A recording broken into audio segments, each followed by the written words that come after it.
La relation de couple, ce sera toujours beaucoup de moments difficiles et très peu de moments heureux. Mais ça le sera aussi longtemps qu'on n'aura pas évolué. Et même quand on aura évolué, il y aura des moments où on reviendra à la case départ sur certains sujets, parce qu'on n'évolue pas toujours sur tous les domaines à la fois. Parfois c'est un à la fois, parfois c'est deux à la fois. Il est important pour nous de comprendre que on ne finit jamais d'apprendre de notre partenaire et on ne finit jamais d'apprendre à notre partenaire un certain nombre de choses. Et aussi longtemps qu'on apprendra, le processus ne sera jamais aisé. Nous passerons par la honte, par l'humiliation personnelle, nous passerons par des désagréments, des désaccords, parfois des disputes. Mais tout ça fait partie du processus de construction. Construire une relation de couple sera certainement la chose la plus compliquée que vous ayez à faire dans votre vie. Nous devons toujours avoir des lignes rouges. Il y a des choses qu'on ne doit jamais faire par amour. Il y a des choses qu'on ne doit jamais accepter par amour. On ne doit jamais accepter de faire du mal aux gens autour de nous, simplement parce que notre partenaire nous le demande. On ne doit pas quitter des gens qui nous aiment, qui comptent pour nous et qui ne nous veulent que du bien, simplement parce que notre partenaire nous le demande. On ne doit jamais renoncer à certaines choses qui sont importantes pour tous les deux, pas seulement pour nous, mais pour tous les deux, simplement parce que cela n'arrange pas notre partenaire. Oui, parce qu'aimer, c'est aussi savoir dire non à notre partenaire. Aimer, c'est aussi savoir rappeler à notre partenaire que le choix qu'on nous invite à faire, à suivre, est un choix qui aura beaucoup plus de conséquences négatives pour le couple. Quand on aime une personne, on ne veut pas la voir souffrir, sauf si c'est pour son propre bien. Oui, parfois il est important de dire une vérité à notre partenaire, si cela peut l'aider à s'améliorer, donc à améliorer l'ambiance dans le couple.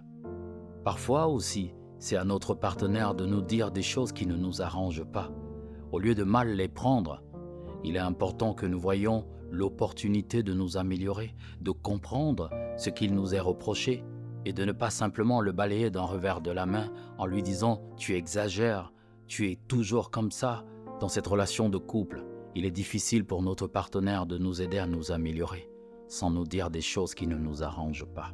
Donc nous devons nous préparer à les entendre, mais nous devons surtout voir à travers chaque remarque l'opportunité de corriger tous ces comportements qui provoquent de la souffrance chez cette personne. Parce que moins cette personne souffrira, plus il y aura de la place pour le bonheur. Les gens ne se séparent pas parce qu'ils ont beaucoup de problèmes. Et quand on dit qu'on a beaucoup de problèmes, c'est qu'on a surtout beaucoup de mauvais souvenirs. Mais si on a beaucoup de mauvais souvenirs, ça veut dire qu'on se sépare beaucoup plus parce qu'on ne voit que le négatif. C'est parce qu'on a non seulement arrêté de penser aussi au positif, mais on a arrêté de créer des souvenirs positifs. Voilà l'une des principales raisons pour lesquelles on se sépare. Arrêtons d'aller dans le passé pour prendre des choses qui nous donnent raison. Arrêtons d'aller dans le passé pour trouver des excuses de ne pas faire telle chose, pour trouver des raisons d'accuser notre partenaire, ce qui va justifier notre paresse, ce qui va nous permettre d'éviter d'améliorer quel mauvais comportement. Tu te plains tout le temps qu'on ne te valorise pas assez, que ton partenaire ou ta partenaire ne te donne pas la valeur que tu mérites. Mais dis-moi, quelle est cette valeur? De quoi parles-tu? Parce qu'en fait, si tu te valorisais suffisamment, tu n'aurais même plus besoin que quelqu'un te dise ce que tu vaux. Parce que tu le sais déjà, ce n'est même plus en scoop. Alors arrête d'attendre que ton partenaire ou ta partenaire te valorise. Essaye déjà de te demander ce que toi, tu vaux. Essaye déjà de te demander de quoi est-ce que tu es capable. Essaye de te rappeler ce que tu valais avant cette relation. Peut-être qu'aujourd'hui, les choses se sont améliorées. Peut-être qu'elles se sont empirées. Mais ta valeur, tu dois la connaître. Et une fois que tu la connais, tu n'as plus besoin qu'on te la rappelle. Donc arrête de reprocher à ton partenaire ou à ta partenaire de ne pas te valoriser assez. Tu fais une dépression. Tu te dis que ta vie n'a plus aucun sens. Tu es convaincu que tu n'as plus droit au bonheur.